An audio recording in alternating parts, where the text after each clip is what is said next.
Hey, it's Jason. Welcome to WordPress Foundations. This is Module 9, Writing a Post.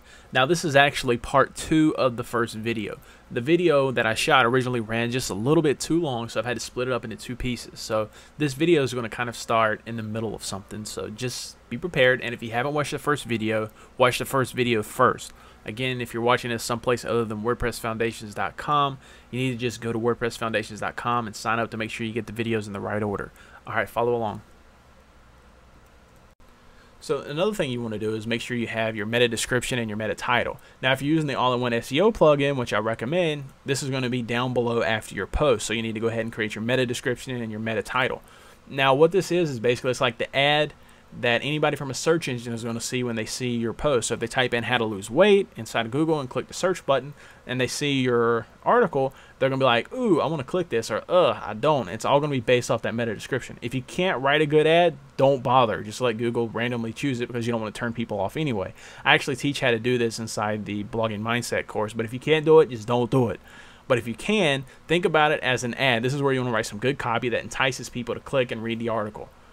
And you want to have a good title. Actually, here's a little trick that I'll teach you. Whenever you write your articles and you come up with a title, sometimes the title inside of WordPress is going to be too big that it doesn't fit on the screen. So you have 2 lines, right?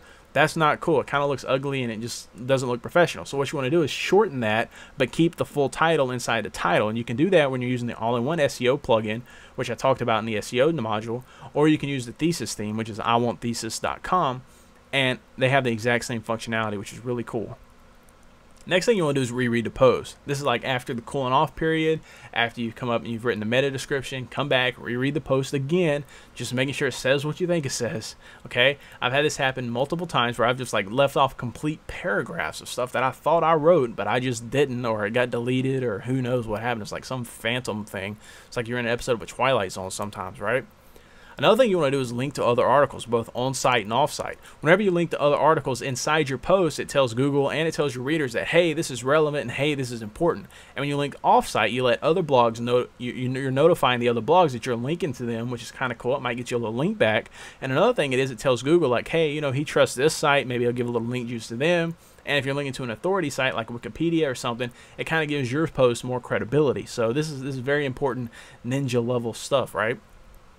Next thing you need to do is create an excerpt. Now what this is basically it's like a little summary or something for your post. What I like to do is maybe use the meta description and expound upon it a little bit and use that as my excerpt. That way if you're checking out my blog, you can just read the excerpt and it's not duplicate content because you don't want duplicate content on your blog. So if you don't do this, maybe it'll show like the first paragraph or something of your blog post. So you want to make sure you go ahead and create an excerpt. And you can check all this stuff out by visiting enlightenedwebmastery.com. Now, not all my articles are designed for maximum readability, mainly because I wrote a lot of this stuff over a year ago. I have other blogs that I run, but I don't run them under my name. And those are mostly designed for maximum readability. It's where I learned a lot of this stuff. So let me go ahead and show you an article that I wrote, and you can go ahead and see kind of what I was talking about and how it all ties in. So at the top, you have like a nice little teaser text that tells you all about the site. It says, in just 5 measly minutes, you'll have the 5 essential plugins to improve your blog's readability, lower bounce rates, and more. And what that does is, that gets you like, oh, okay, so here's the benefit I'm going to get. And then you got the title, which is 5 WordPress typography plugins to improve readability. Now, what the title of this actually says is 5 plugins that, but whenever I use the word that, it's actually so big. Even though I have the, even though I'm using Thesis, I actually have it custom. I custom design it so I have some more space so I can embed HD videos. But it's still that title is just so big it actually causes readability to drop down to another line. So since I'm using I Want Thesis, I was able to adjust the headline and inside the actual title. So if you look at the title bar, you'll see that improve readability. So it's just one of those little finishing touches that you can do so you can get the maximum SEO ranking and it still look good on your site, which is important. Another thing you see here is that of all the paragraphs, they're usually about 2 or 3 sentences long. There's a couple that are 4, and I try not to keep them at 4, but I'm not going to create like a one-line line unless it's like a connector piece, which we'll talk about that in another course somewhere else. But the whole point is maximum readability. People need to be able to look at this and scan it. So you need to make sure your content is highly scannable. And at the bottom, you're going to actually see a typography link.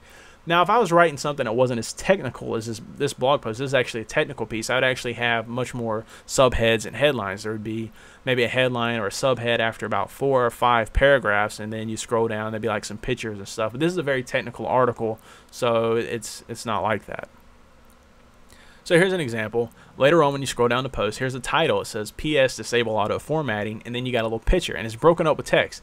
And actually, here's the funny thing. If you're not using the PS Disable Auto Formatting plugin, you're not going to be able to accomplish this, because WordPress will delete all these little white spaces, and everything will be like right next to each other. I mean, I know you've looked at other blogs, it's like, wow, this picture is like all up on that title text. Does this guy not know how to make some space? It's because WordPress eats those spaces. So you want to use this plugin. You'll also notice how this is very readable, and you can look at it and get the information and go on. Here's just another example. You got title, big picture, 2 paragraphs. Short, easy, and there's lots of white space. This is all designed consciously. And then at the bottom, here's what I was talking about with a list. So at the end of the article, I have a little list of different important things to keep in mind and focus on. And at the very end, I have a call to action.